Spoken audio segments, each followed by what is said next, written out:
Okay, quiet. Thank you. Having some experience in the military always helps with a rowdy group. Anyway, but I'd like to welcome all of you to the Veterans Museum and the start of our 2022 season of our Coffee and Conversations. And this is number 217, which I'm just amazed. And again, all the stories have been fascinating. And we certainly are so lucky today to have with us Gail Beaton. And I'll give Gail a quick introduction in a minute. But I would like to highlight a couple of our upcoming talks. In the back table there, we have a copy of our schedule. And this is set through mid-May. So we have quite an interesting collection. But our next two, certainly interesting as all of them, Doug Nunes is going to talk about the story of his father, who was a P-47 pilot in Europe during World War II. And his father is tentatively credited with one of the aircraft that possibly shot up General Rommel's staff car, which took him out of action just before the D-Day landings. And Doug has photographs and also a series of gun camera photos taken by his father's plane during various interactions there. So that'll be very interesting. And then February 26th, Dr. Lauren Ball will be our speaker. Served from the end of World War II all the way up to the Vietnam War in a variety of units: armor, artillery, air defense, and signal. So talk about quite an experience. When he was young, when he first came on, he also was assigned as a guard for the war crimes trials in Nuremberg. So that will be, again, I think, quite an interesting talk.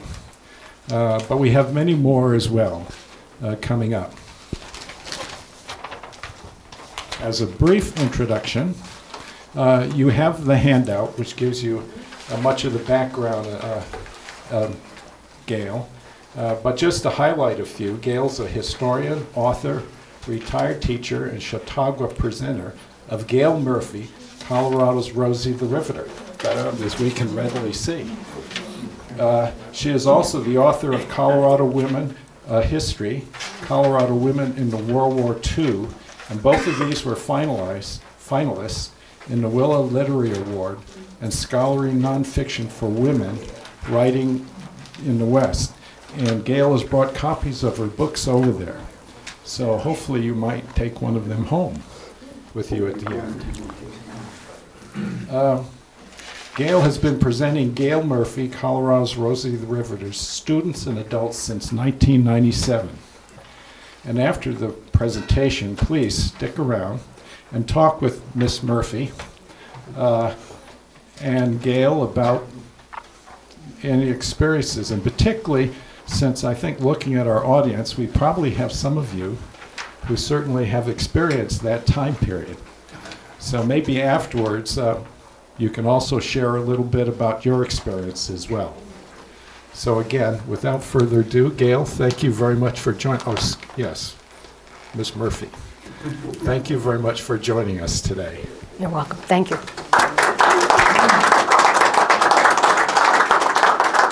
Thank you very much. Are you all comfortable? That's great. You know, wasn't it swell to have donuts today, for those of you who got it? I mean, we just don't get much in the way of sweets because of the sugar rationing. I see Hannah, my sister-in-law, left the ration book and a list for me so I can stop by Miller's later this afternoon and pick up a few things. We're just not getting things done the way we used to. I mean, she's now working part-time, I'm still working full-time, and of course trying to take care of Brian. I'm sorry you weren't able to see him when before they left. This is Brian. This is the most recent photograph we have of him. He's 18 months old. He'll turn 2 this summer. Rather adorable, don't you think? Of course, I suppose that's what all aunts say.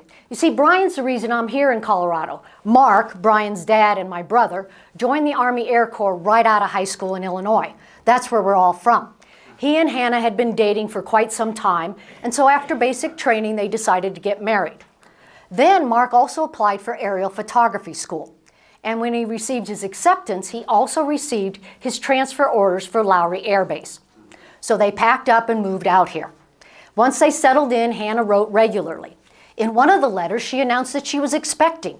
Well, you can imagine how excited everyone was about that, the first grandchild. Well, unfortunately, though, within a few months, we heard from Mark that Hannah's pregnancy had taken a turn for the worse, and the doctor was ordering complete bed rest for the remainder of her time. Well, that's going to be quite a hardship. I mean, who's going to do the cooking and the shopping, the cleaning? Mark didn't have time for that, and after all, that's really not a job for a man anyhow, right? Right. So it was decided I would help out. I boarded the train at Union Station in St. Louis and got off, ironically, at Union Station here in Denver. Mark met me at the depot all proud and handsome in his uniform. They had already moved out of base housing and into a 2-bedroom apartment.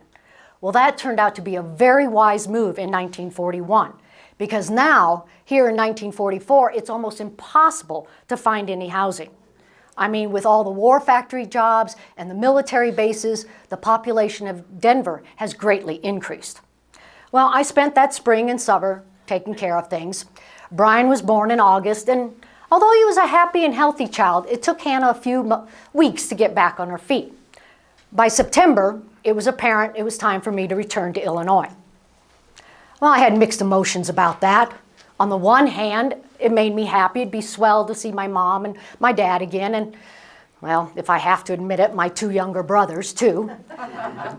On the other hand, it made me sad because I knew I would miss Brian and all the friends I had made here.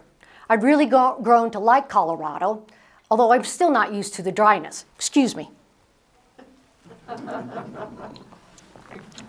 Well, fortunately for me, at this time, the federal government announced they were going to open a munitions factory to make bullets for the war. Now, some people thought that was an absolutely ridiculous idea. After all, we weren't fighting the war in Europe. Mark, though, believed it was only a matter of time before we, too, would once again get drawn into another conflict. And, of course, he was right. Within 2 months, the Japanese bombed Pearl Harbor on December 7th, 1941. When the government announced they were going to hire 10,000 workers, including 5,000 women, I practically jumped at the chance. I talked it over later that evening with Mark and Hannah. Hannah initially thought it was a wonderful idea. "Oh, Gail," she said, "I can help you brush up on your typing and your shorthand." "Oh, no," I said, "you don't understand. I don't want to be a secretary. I want to work on the production line. Making bullets, Gail? That's no job for a gal." Mark, though, was supportive, as were my folks when I spoke with them. So I went down and filled out an application. I didn't care what job I was going to be hired for, as long as I wasn't going to be stuck in some office filing papers all day long. I'm glad now I was hired for Case A. I'll tell you about my job in a minute, but let me first tell you about the place I work, the Denver Ordinance plant, or the DOP as we call it, is located at 6th Avenue in Kipling. Perhaps you're familiar with that part of town. Well, Kipling used to be a shorter, narrower country road named Howell. Once the government bought the land, most of it from Widow Hayden, she'd had a huge cattle ranch there. Well, the WPA, the Works Progress Administration, came in, widened the road, and extended it beyond Alameda. Other companies came in, laid the railroad tracks, paved the roads, and constructed all our buildings. We have over 200 buildings on site.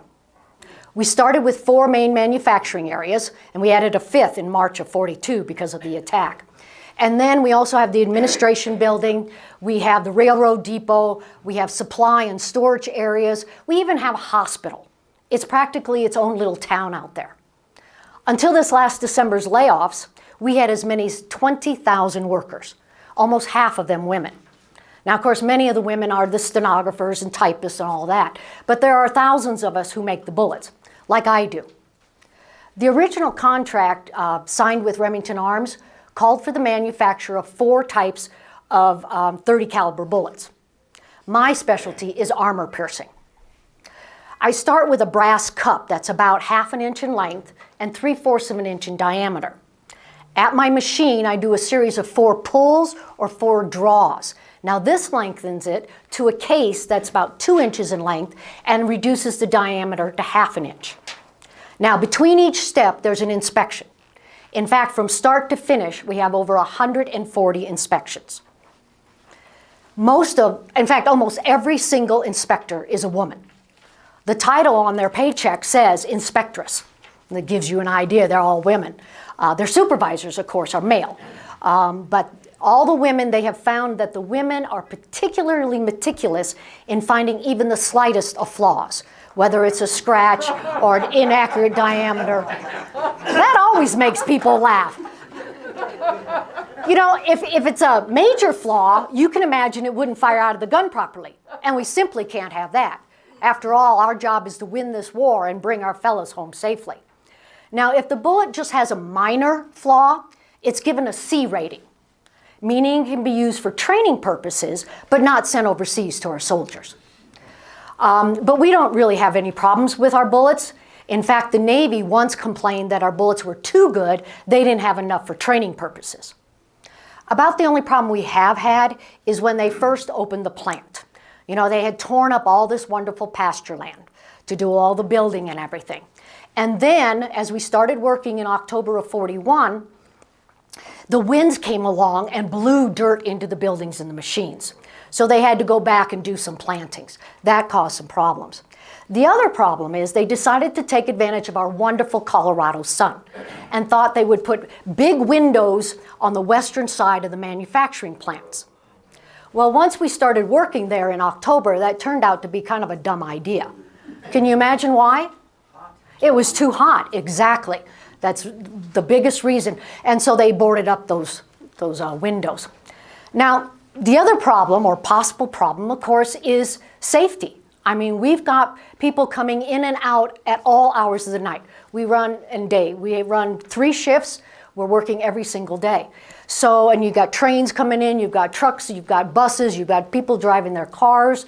But the place that's most dangerous is the gunpowder storage area. And there, the men have very strict requirements. Well, I had a friend, Jimmy. Jimmy's now in the Marines, and he's out in the Pacific somewhere.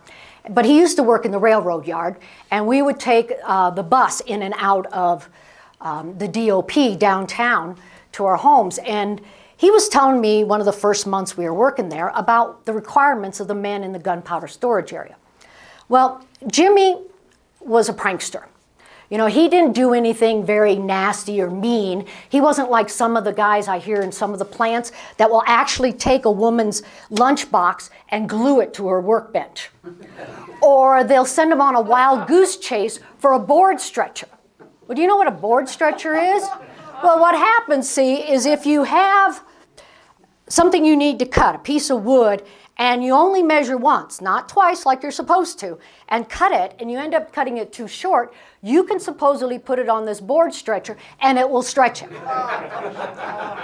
Well, you know, a lot of our gals don't know about sawing and carpentry and all these things, especially before the war. So some of these places, like the shipyards and all, the men have pulled those kind of pranks, asking a woman to go, you know, to building A and pick up the board stretcher and deliver it to building B or something.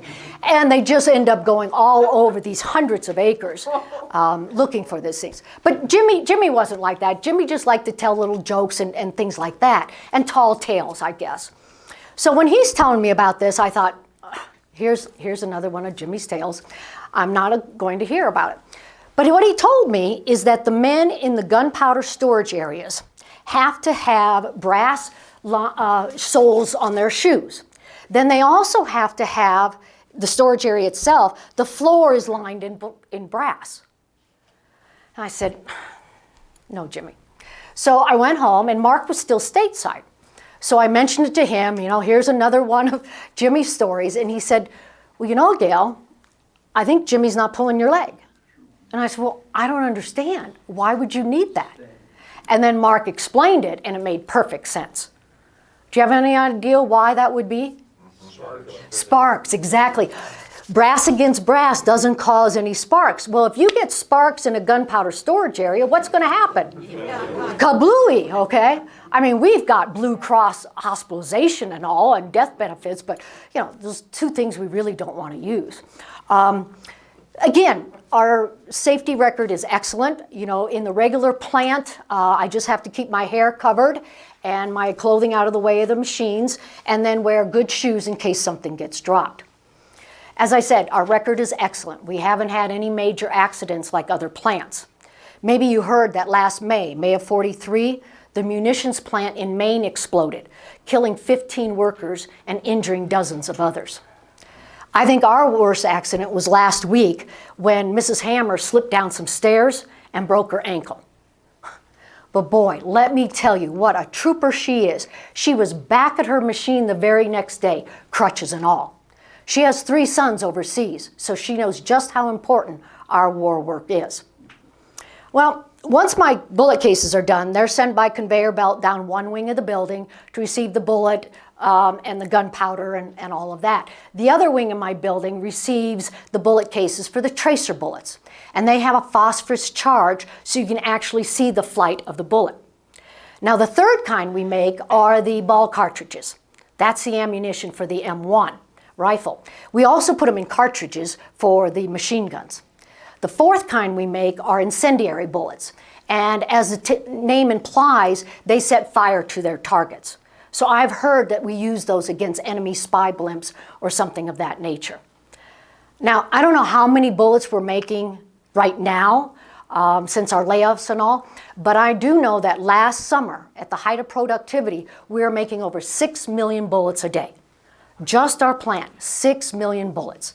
In fact, so many that the Remington Arms contract is going to expire, and we're switching over to larger artillery shells under a Kaiser, Henry J. Kaiser contract. Now, because of that, we've had differences in our work schedules and all of that. I got off as usual at 8 o'clock today, but then we had a meeting to talk about these new changes. And so I was afraid I wasn't going to get here in time, but obviously I did, and I was able to pick up the mail. It's always great to get mail. I see my friend Betsy wrote, and my mother. Unfortunately, there's no letter from Mark. And I know Hannah's going to be very disappointed. She's been hearing practically every single day. Or if not every day, then she'll get 2 or 3 letters on one day. But she hasn't heard anything for about 10 days now. And you know, with the attacks on northern Italy, she's very concerned, as of course we all are. You know, it was interesting when she first got letters from Mark after he was sent overseas. I walked by and she was reading the letter on the sofa, and I said, "What's wrong? You look puzzled." And she said, "Well, look at this." And she held up his letter, and it had parts cut out. And I was like, "What happened there?" And she said, "I don't know." Well, we found out that Mark, like so many of the fellows when they were first sent overseas, had written things in his letter about exactly where he was in England and what other battalions were there with him and those kinds of things. Well, of course, his CO, his commanding officer, would read those letters beforehand, censored it out, so they cut out those parts. And of course, since then, you know, he hasn't done anything like that. But it was very interesting. Let me see what Hannah says. Well, let me read my mom's letter first here.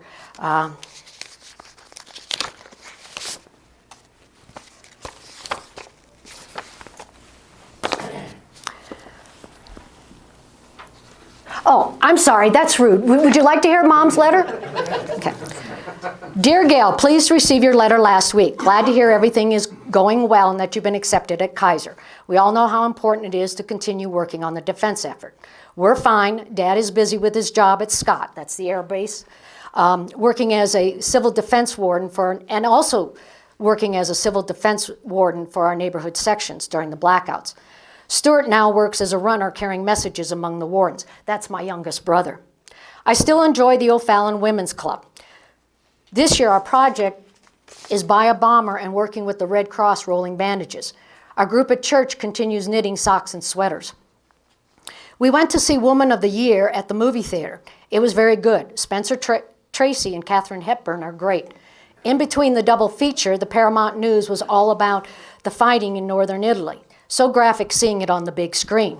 The Dunham Theater downtown is finishing off this weekend Woman of the Year, and then they're going to start showing Meet Me in St. Louis. And of course, being from that area, we're very excited to see that, you know, with Judy Garland. Linda, that's my cousin, is volunteering at the USO, the United Service Organizations. They have dances twice a week for the airmen going in and out of Scott. She finds it interesting and fun meeting fellows from all over the country. Oh, I bet she does. Denver has 3 USOs for our servicemen. We also have 2 for the women war workers, and then we have 2 for our Negro servicemen also. You know, Hannah can't go very often with Brian, but I'm able to go during the day oftentimes on my day off. And it was really exciting just a couple of months ago when Glenn Miller and his band were in. And so we were able to see them at the ballroom, and got a sitter and everything for Brian. So that was a lot of fun. You know, he's from out east at Fort Morgan. Give Brian a hug. I think you said you were going to take him on a recycling trip through the neighborhood. Let us know how that goes.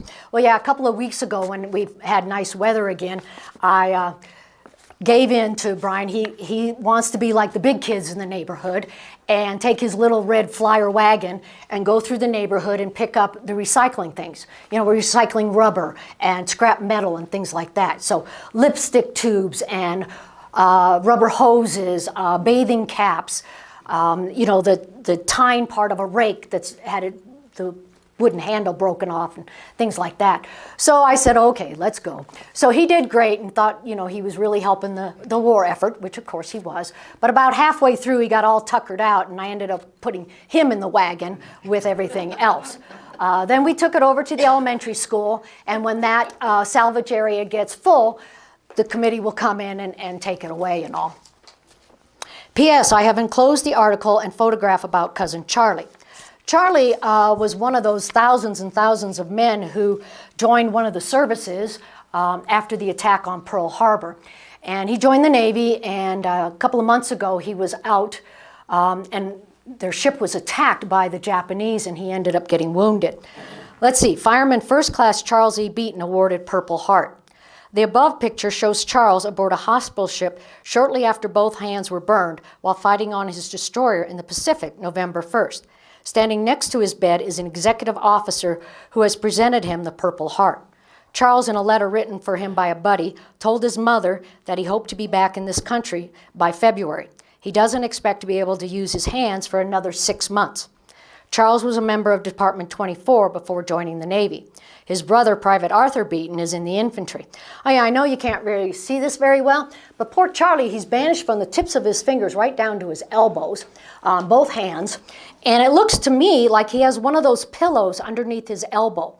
You know, our church is, we're sewing little pillows to put under the men's injured parts or wherever they need it so they don't get bed sores and can heal faster and get back on the front lines.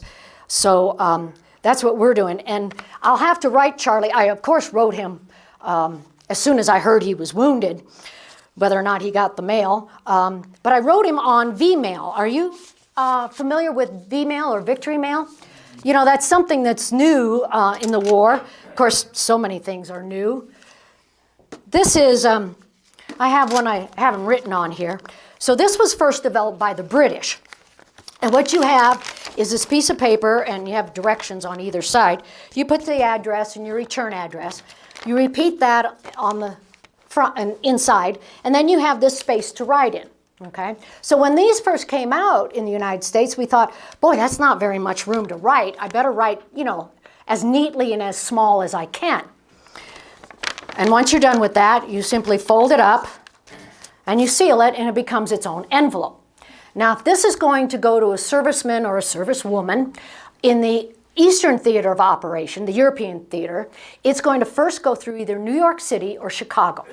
If it's going to go to the Pacific, it goes through San Francisco. And there it is opened up and put through a scanning machine. And it comes out about the size of a playing card. Okay? These are packaged up.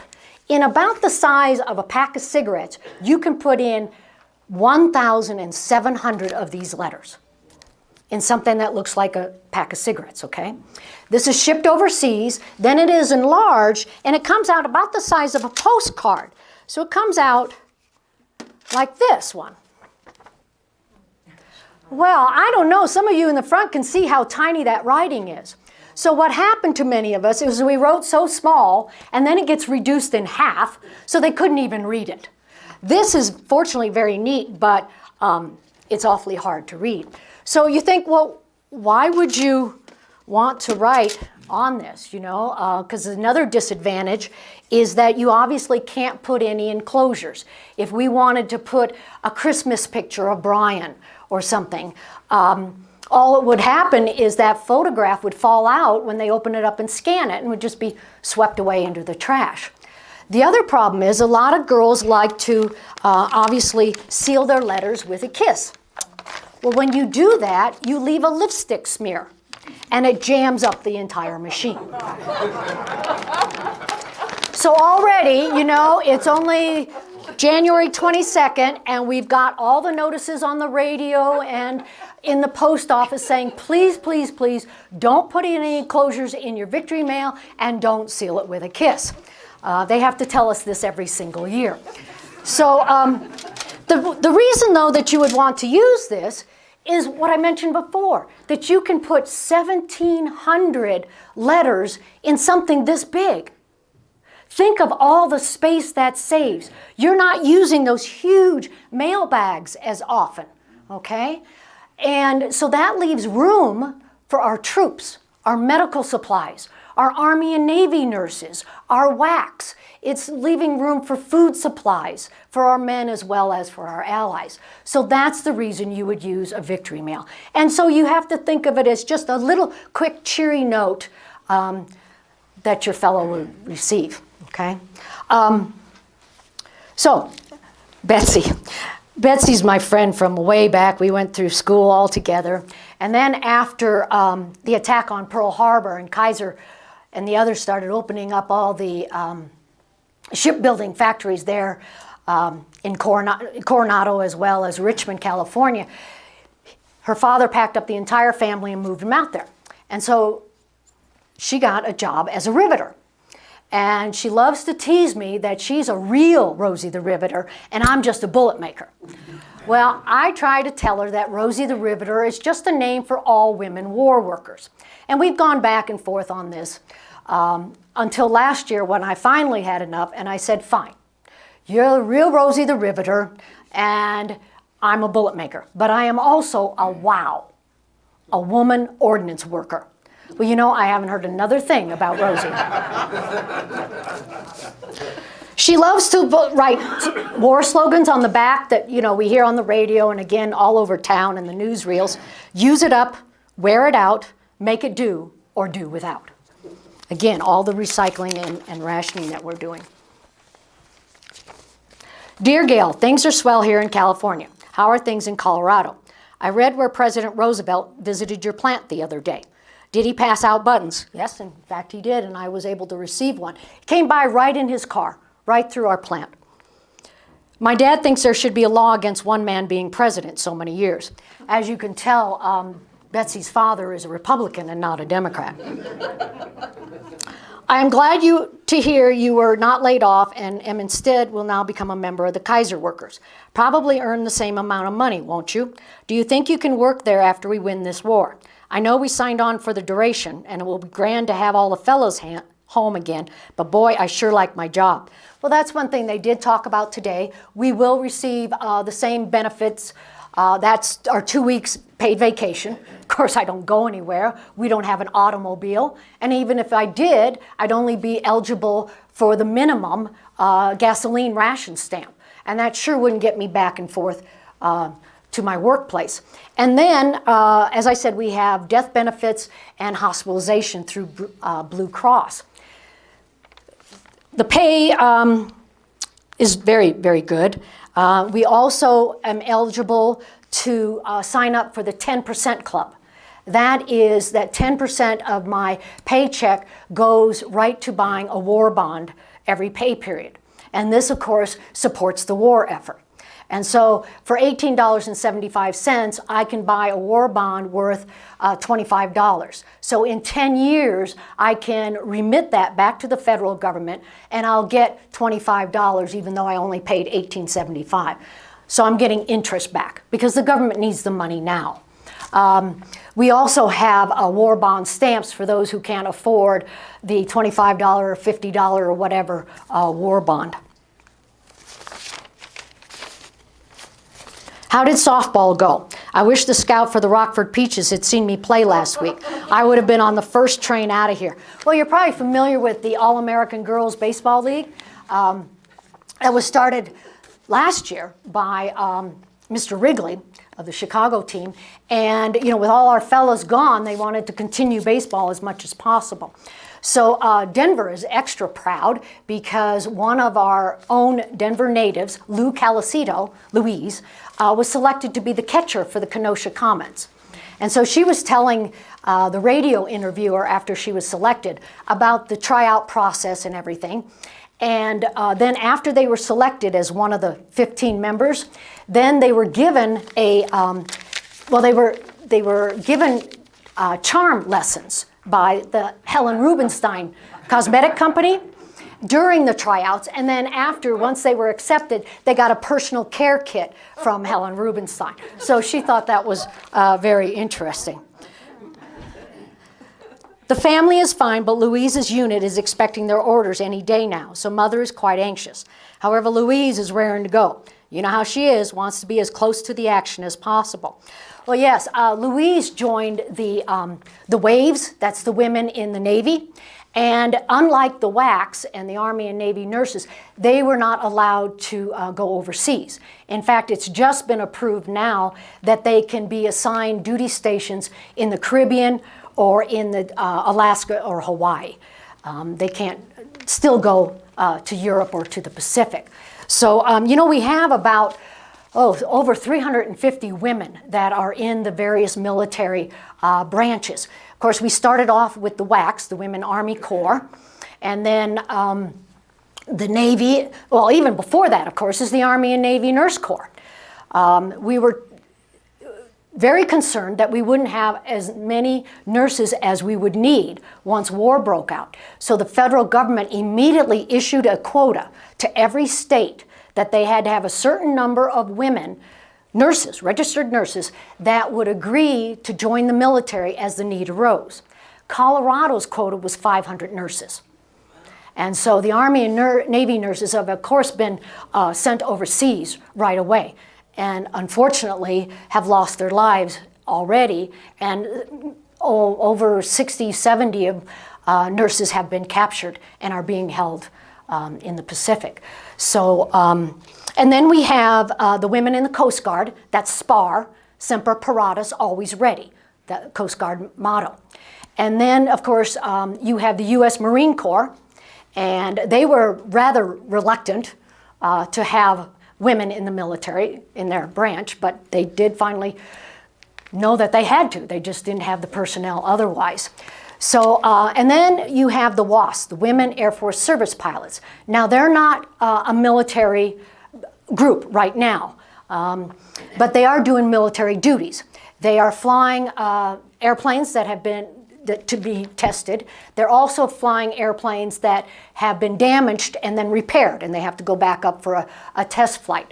They're flying, you know, shuttling people from one end of the country to another. One woman I met was sent out to the Weather Bureau in Kansas City, and she's flying those authorities to different weather stations. Then there's women who have the rather unique job of flying for gunnery practice. And so what they're doing is behind their airplane, they have a large banner. And they fly over the gunnery field, and the men are down below. And remember, these men are in training. They're not perfect. If they're perfect, they're overseas. So they have to shoot at this banner. And their ammunition is covered with different colors, like blue and yellow and orange and things. And so when the plane comes back down after it flies over, then they check the banner to see which gunner hit which part of the banner. Unfortunately, they also see that they've hit parts of the airplane. Okay, so that is obviously a dangerous job too. So we have all of these women that are working in a variety of different jobs, whether it's, you know, as a mechanic or a parachute rigger, you know, all sorts of different jobs. That was at the end of her. Oh no, she's. How are your parents? Uncle Carl says he sees your dad at the safety meetings all the time. Did I tell you Aunt Betty had a wonderful victory garden? And she was asking how ours went. You know, we did have a victory garden again this year, and of course we've already harvested it. But there's a plot at the end of the block that those of us in the apartments can, you know, plant onions and carrots and radishes and beans and things like that. What we can't use right away, we can. You know, there's the slogan, eat what you can what you can't, okay? And there's also a state contest for all of that. And so it's very, very important, of course. With Hannah working part-time, where does Brian go during the day? Maybe now that Kaiser is running the plant, they will open up a daycare like the one here in Richmond. No, they're not going to. There's only about 3,000 daycares directly tied to a defense plant, which is very, very few when you think of the number of defense plants.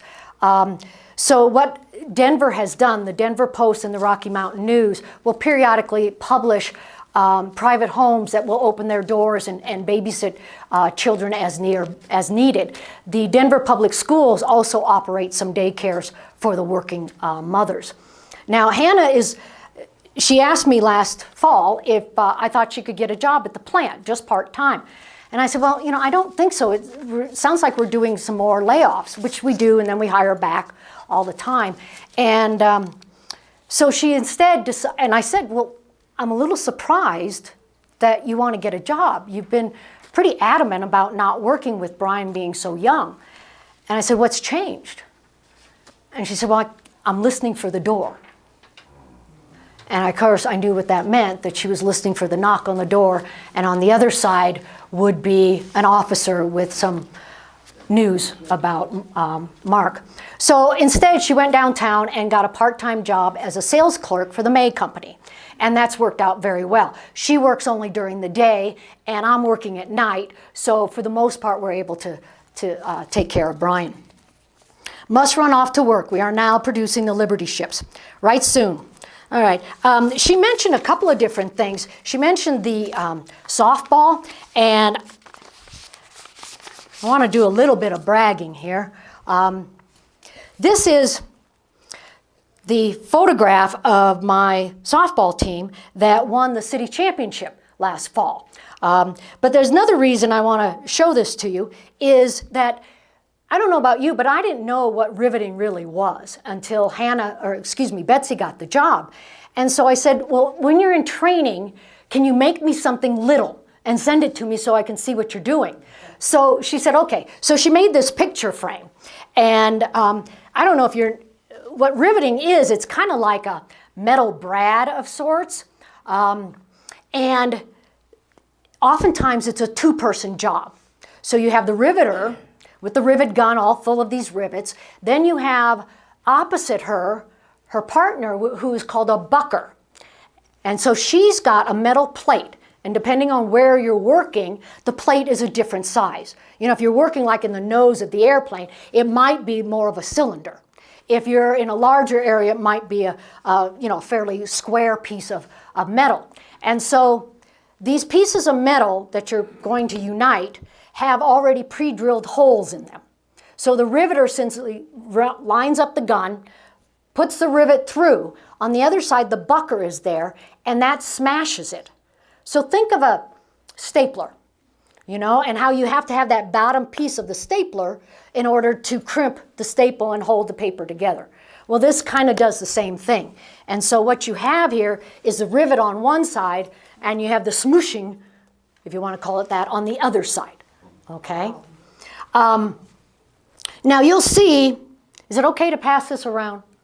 Sure. If you don't want to, then just, I guess, don't take it. But you'll notice that there's some, you know, it's not perfect. There's some gaps in her riveting here with her pieces of metal. And I mentioned that to her, of course, being the good friend that I am. And she tells me now that she does everything just perfectly. This was only training, but yeah. So, you know, besides riveting, you know, women are doing welding. You know, women didn't do welding in the past. We are having women that are operating the elevators in our big buildings. We have women that are driving big trucks and operating cranes and lathes. In the Denver area, we have at Stapleton Airport the Continental Modification Center, where the planes are coming off the lines so quickly that when the men tell us this has to be modified, we don't have time to modify the plant. So they just keep throwing them out, and then they go to these modification centers. There's all over the country. And there, the workers modify the airplane. Like they might change the bomb release mechanism or something like that, or change some controls. So they're doing that. Women are doing that out at Stapleton. We also have a woman who is the air traffic controller out at Stapleton, listening to 4 different radios as planes are coming in and out.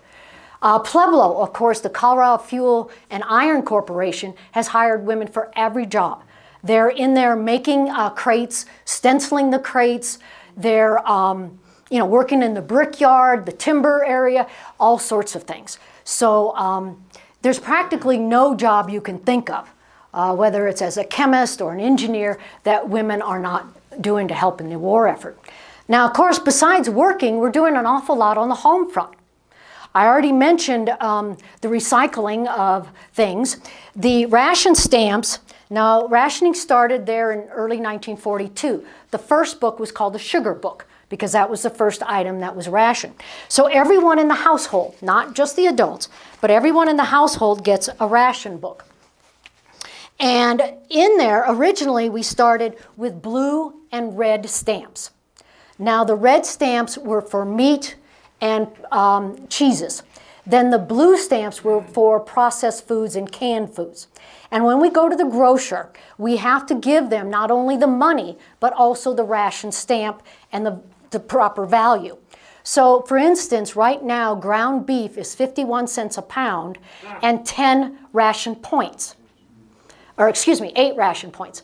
Most of the stamps are a value of 10.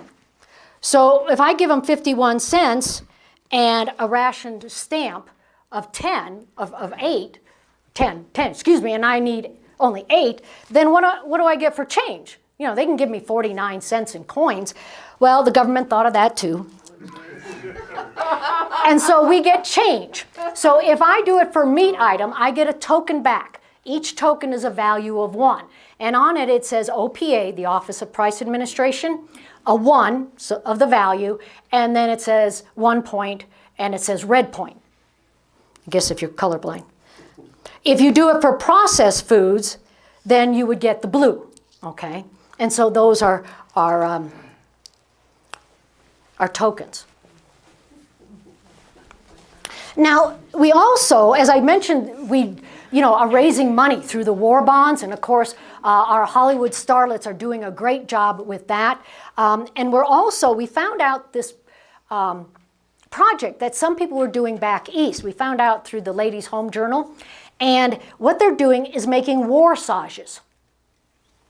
So what they do is they take a war bond stamp, usually their value of 10 or 25, and they cover it with cellophane, curl it so it looks like a petal, and then add the florist leaves, and it becomes a warsage. And these are sold at our homecoming dances and things like that. So everyone is supporting the war effort through this, okay? So that's kind of neat. And of course, the values of these stamps for rationing change, so we have to have the newspapers publish what the different things are as we go by. Like cherries and peaches are 13 stamps this particular week. So those are just some of the things that we're doing. Of course, we're going to the USO. We're donating blood as often as we can. Some gals have been known to do it too often, and then they end up fainting at work. So we really discourage those kinds of activities. But, it's just so important for us. Our men are sacrificing. They're doing everything they possibly can. That what we're doing is just a very small sacrifice on our part to help these men win this war. So we're very proud and happy to do what we need to do. Do any of you have any questions for me? Yes, sir. My wife's aunt actually worked in a war production facility in Georgia as a Rosie the Riveter. She stood inside the wing box as a bucker because she was tall. And so, what kind of training did many people that you know get? Because her training consisted of, here's a bucket of rivets, here's 2 pieces of metal, put them together. Right. That was pretty much it. Many of the riveters only received, a week maybe, and they were thrown out there right away. There were schools, the Emily Griffith Opportunity School, of course, trained. There were other private companies that trained people, men and women, and of course less and less men as time went on. And so some of them did get training at high schools or trade centers before they even went to apply for a particular job. But at the job site, it was a very short period of time, depending, of course, on the need and all of that. Definitely. It took a while to train them because the first production article they turned out had so many rivet holes in it, they couldn't get them to fly. Yeah. And I met a woman who worked as a template maker in Florida during the war, and she actually developed a process to align the holes so that they actually drilled them better and not slipped them out. And she actually won $100 for her invention from the company she worked with. You said there was a fair amount of immigration into the Denver area during the war. Yes. I know on the coast there were because of a lot of the shipbuilding.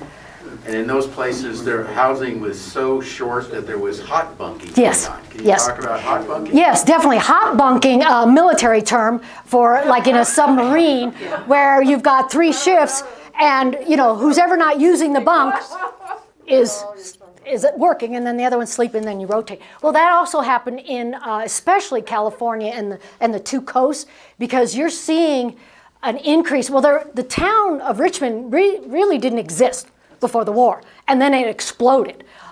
So people would rent. There were pictures of women renting 1 apartment, 1 bed, and there was 4 women.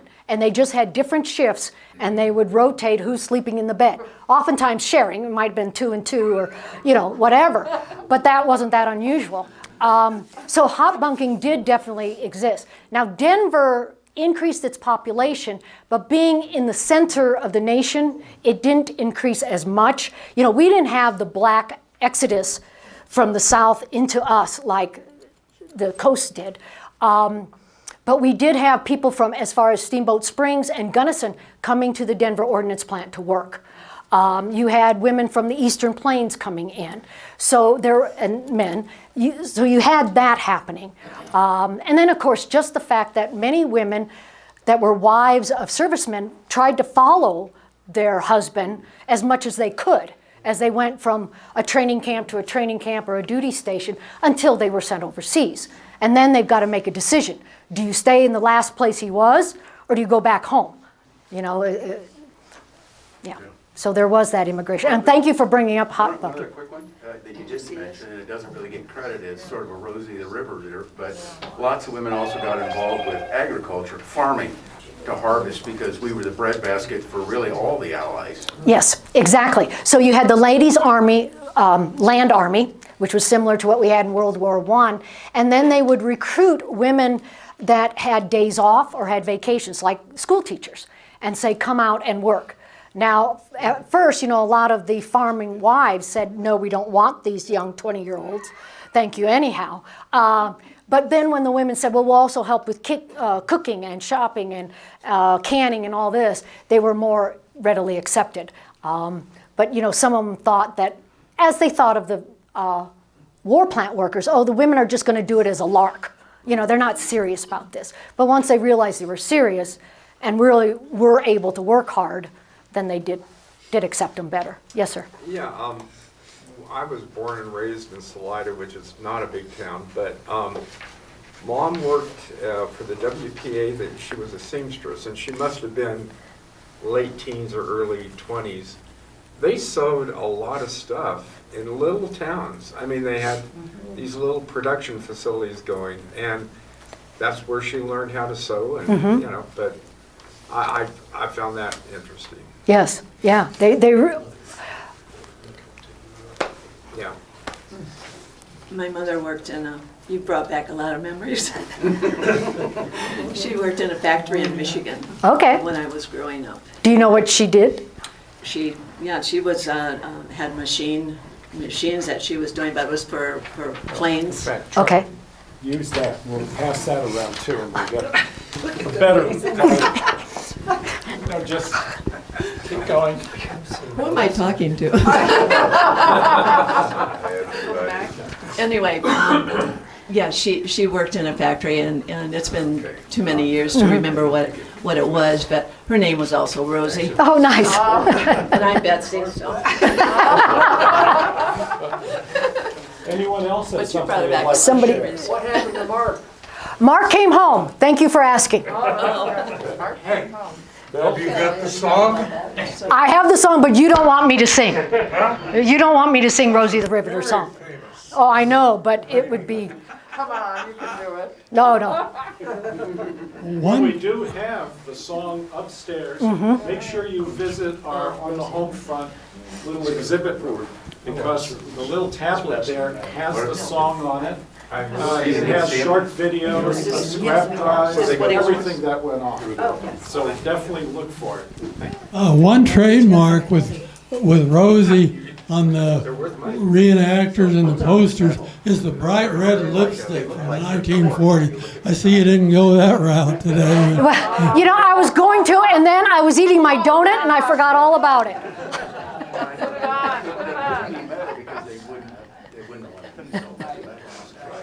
Yes. What do we know about harassment of women that were working by the men? Was that a problem at that time? Okay, so the question here is, what do we know about the harassment of the women by men at this time? And we do know it definitely existed. Many women have done their oral histories and have talked about being harassed. There are other women who talk about, you know, the guys were great. I had absolutely no problems. So you kind of get both stories, but harassment did happen. There were, you know, women that were, you know, pushed up against the wall and said, you know, you will either date me or you'll let me do whatever, or you're going to get this rotten shift, or I'm going to write you up on something and get you fired. So those things did happen. You don't read it in a lot of the histories, or not the histories, but the minutes or the accounts of those companies at the time, because the women often did not report it, which is still true, but even less so then. You know, it was just, this is something you put up with, and you know, if you know one guy was going to be particularly bad, then you made sure that if you had to see him in the lunchroom or wherever, you went with other girls, you know, those kinds of things that you coped with it more than fought against it, I guess is a way I might want to say it. Yes, ma'am. Tell us a little bit about Everything came back. how you got your working attire and who made it, you know? Well, as you can see, this doesn't fit very well because they really don't have much in the way of women's clothing. So for work clothes like this. So I've had to roll up everything, and I keep cinching this up as far as I can. But I'm lucky. You know, the women Air Force service pilots, they didn't have training uniforms either. So they were given size 42 to 48 men's mechanics coveralls. Well, you can imagine that they had to really cinch it up. They rolled it up, they rolled it up. And there was one woman I heard that she was ready, she was on training, so she wasn't yet she was a pilot, she just wasn't a WASP pilot yet. And she took her plane up and was going to do a solo spin. And right before the first spin, she looked down and her buckle was undone. Well, she knew she was going to, you know, that's the first thing you do in a safety check. So she knew she had done that, but she figured the sleeve caught and opened it up. So, you know, in an open cockpit plane, that could have been a little bit a problem. So, yeah. Yeah, and usually I have a better shirt, but I have laundry I need to do, so I stole one of my old brother's that I used too. But yeah, we're trying to get clothing for the gals, but some people will wear the one-piece blue jumpsuit, you know, and that we can find. I find these more comfortable. And then on a cold day like this, I can wear something underneath. Yes, sir. So is that a victory? Yes, this is a victory pin. Okay, and then you know anything about what was going on at the Rocky Mountain Arsenal? I think it was poisonous gas, wasn't it? Yes. Were women workers out there? Yes, there were. And one was killed. Okay. Yeah, they had an explosion out there. 2 were injured and 1 was killed. Okay. I can't find out her name anywhere. Oh, really? Yeah. Would you see black or other minority women in the plants?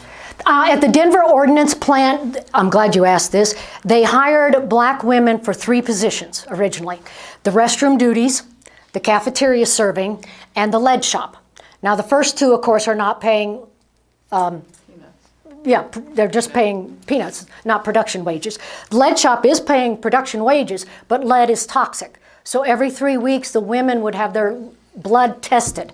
And if the lead level was too high, they were removed from there, put on restroom or cafeteria duty with, of course, a reduced pay. And then if their lead level was better, then they would be put back. So they did that. And that happened for about 18 months until the Phyllis Wheatley branch of the YWCA, the African American branch downtown at 5 Points, and the NAACP and other black leaders got together and decided that this was not appropriate. They were under a federal contract not to discriminate, so they threatened to sue Remington Arms, and then Remington started hiring them as inspectors and on the plant itself. Yeah. My dad was an instructor in the Negro Pilot Civil Training Program. Okay. He had a female student. Very good. Yeah. Yeah, there were no women, black women as WASP. There was a Chinese American, but there were no blacks in that period of time from 42 to December of 44. And then they were disbanded. Okay. Yes, sir. One of Flint's presentations talked about the Rocky Mountain Navy, where some shipbuilding components of ships were built in the Denver area Yes. and then shipped to the coast. Right. Were women working there? Yes, and so what it was is that, you know, they would do the big sheets and then they would train them, railroad them out to California. Yeah, so the Rocky Mountain Navy. Yeah, you wouldn't think that that's what we would do, but Were there women? to my knowledge, were there? Yeah, I thought so. I knew they worked at Cabusco, and I can't think of the other. Fuel and iron, probably. Yeah. CFI. Yeah. At that time, was there a rail line that ran across essentially what 6th Avenue is today? Yes, yes, there was a line. It was called remarka. Well, the station at the Denver Ordinance plant was called remarka. Okay. In other words, Remington Arms Company, and that ran from downtown out to the plant. Yeah.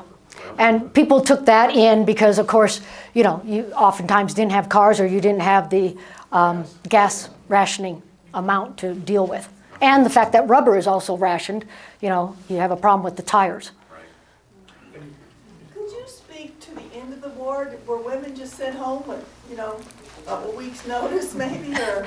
Yes, pretty much. Oftentimes not with a week's notice. It was, you know, we're done. By September of 1945, the Denver Ordinance plant had less than 200 workers, and most of them were men, but everybody else was, you know, sent on the way.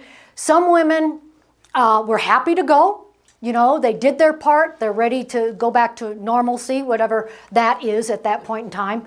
Others, though, had really liked the independence, earning their own money, getting a whole new skill set, and the camaraderie of working with other people. So they didn't want to leave, but for the most part, they were forced to. You know, you're not going to make 6 million bullets, they didn't think, in 1945 from that point forward, not seeing the Cold War and other things that happened. I did have one oral interview, a woman who worked as an engineer for Curtis Wright, and she was able to hold her job as an engineer after the war, but she married and then later got pregnant and was fired because she was pregnant, because she could not be pregnant and work as an engineer. So that happened also.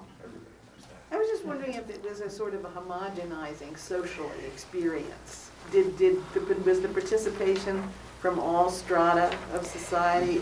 Because a couple of decades earlier, you hear about these, these high society families in Denver and so on, and very restricted. And so did this kind of include a lot of people? Yes, this did, because if you're thinking of the lower class economic people, such as women who worked as maids or domestic servants or things like that, they were able, even though they were able to move up, they could get a job, even the Denver Ordinance plant, as a restroom person. You're still getting paid more there than you would have elsewhere.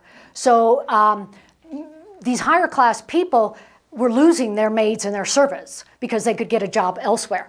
Teachers were quitting their jobs to get pay because it was much better that way. So you saw all them, you saw even the society gal working. You know, some of them became air pilots because they had been pilots before, because they had money to get training through the CAP program or something. Some went and became donut girls, you know, across the ocean. So, and one place that African American women, who predominantly have filled the lower jobs, were able to go up because early in the war, FDR issued, I don't know if he issued an edict or it came through Congress or the Federal Service, but anyhow, the Federal Service applications no longer required a photograph. So women who had been scoring 99 and 100% on typing but were black couldn't get a job before the war with the federal government, but now they could. And so these women who, you know, that's what they learned in school. Typing, stenography, dictation, all those kinds of things. Now they can get a job and do that. And one of the first women that was able to do that from Denver, a black woman, she was sent to Washington, D.C., but no agency would hire them. So they were there and they got paid for almost a year and didn't do any work. And then the federal government's like, you got, you know, telling this agency, you got to hire them. OPA, you got to hire them. And so one of her friends came like a year later and immediately got a job. I had the pleasure of interviewing her, and she had some wonderful and very not so great experiences because Denver is a little bit more open and a little more integrated than, of course, Washington, D.C. and Virginia would have been in 1942. But yeah, so for many people, it was a rise in income. And then, of course, the war ends, you don't get those jobs anymore. Okay, now you can go back to being a school teacher with that pay versus $1 an hour as a riveter or a bullet maker or something. Yeah. But don't you agree that fundamentally changed prospects for women post-World War II? I mean, immediately men came back, so they had jobs, but I mean, wasn't that really a pivotal time for women in America to break out? And I know that maybe you're not there yet, but I mean, what's your opinion of that? I agree with you. First off, you know, that's a big debate and has been a debate since then with historians. And the thing is, some people will look at it one way and others will look at another. So some people are saying, okay, well, women made these great gains and then were sent back home, okay? And if they did stay in the workforce, they stayed in the traditional female professions of nursing, teaching, secretary, those white-collar jobs, or domestic work and things. Other people will say, well, that's true, but staying in the workforce still made them visible, and what they went through, they raised their children differently. They especially raised their daughters differently. And I spoke with women who said, yes, I raised my daughter differently. You know, my mom did not want me to join the Navy. And I now have a daughter who's a rocket scientist, literally, and another one who is a chemist, I think was what it was. You know, so you get a different mindset, and we can't, you know, it's hard, and I know this is true of the men and the veterans that way too, that you can't look inside and see, but they came back changed.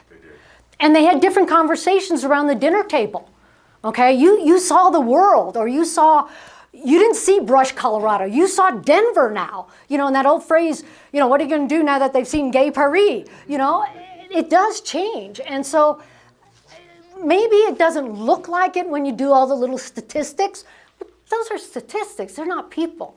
And I think that's the people that change, and it makes it,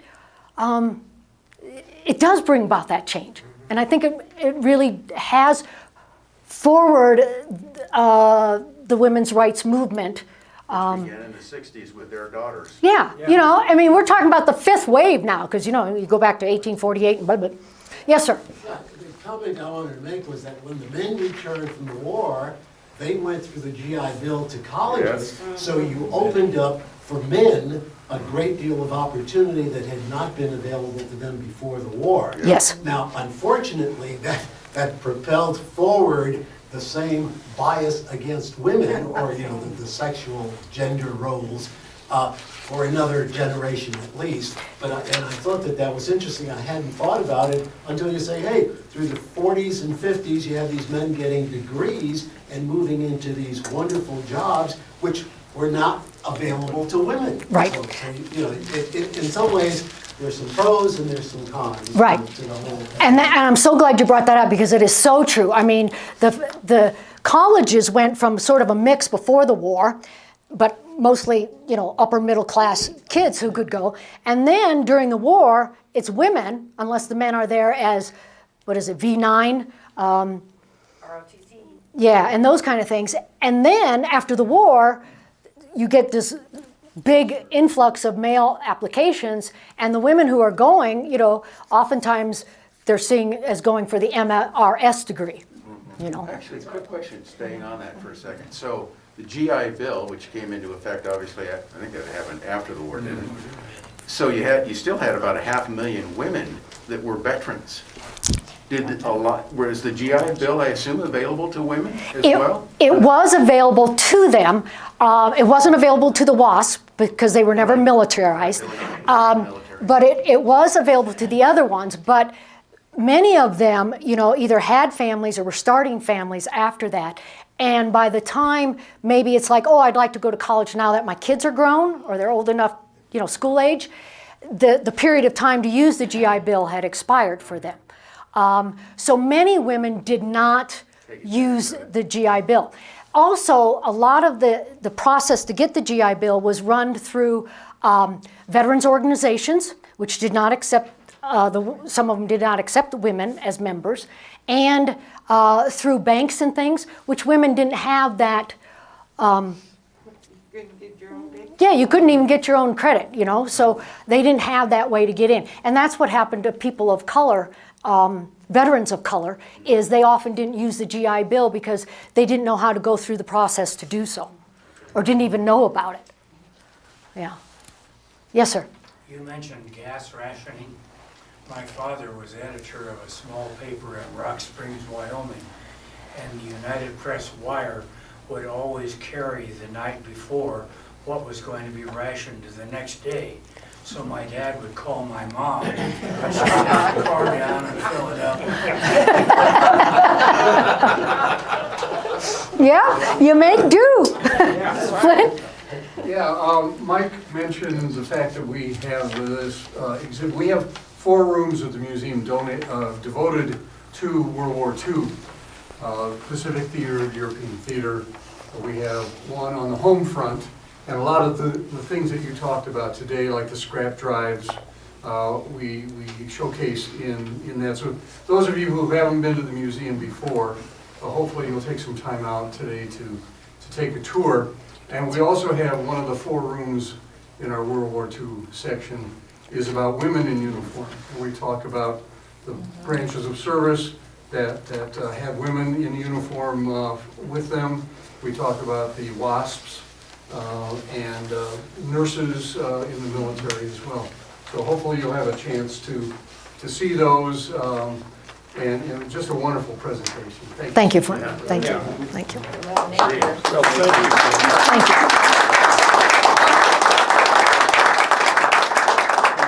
I would like to give you one of our challenge Oh, cards, just as a name. little remembrance. Thank you. But this was a marvelous talk. Thank you. It was great, great audience. And please stick around and visit, and certainly visit the rest of the museum if you haven't.